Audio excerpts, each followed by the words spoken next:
Hey parents, if you are a Gen Xer like me or older, this might be an unpopular opinion. Not every behavior or action requires a consequence. I'm going to give you a second to let that sink in.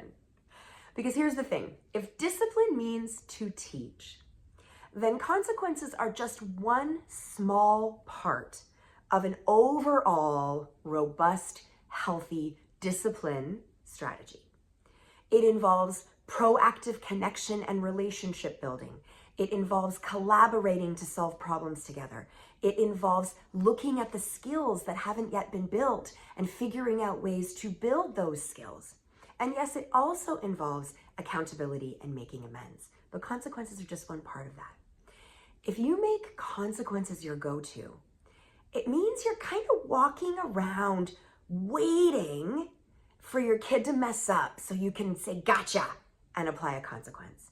And that mindset completely removes you from the opportunity to proactively build relationships and build skills. And in fact, destroys relationships to be constantly walking around in gotcha mode. The other thing that it does is it makes you feel like when your child does something, you immediately need to come up with a consequence. And more often than not, the parents that I talk to realize after the fact, the consequence they applied was actually too harsh or completely unrelated and ineffective, but they don't know how to walk it back. So if you give yourself permission to just stop and take a breath and look at what's happening and figure out, okay, is this a skill that's missing? Is there something that we can do proactively to build this? Do I simply need to redirect them in this moment? Do I need to co-regulate with them? Is this a body budget thing?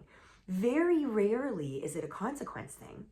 And if it is, by taking some time, you can think about it, talk about it with your parenting partner, figure out a way for a consequence to be applied that is actually relevant and related and useful and will actually protect relationships and build skills.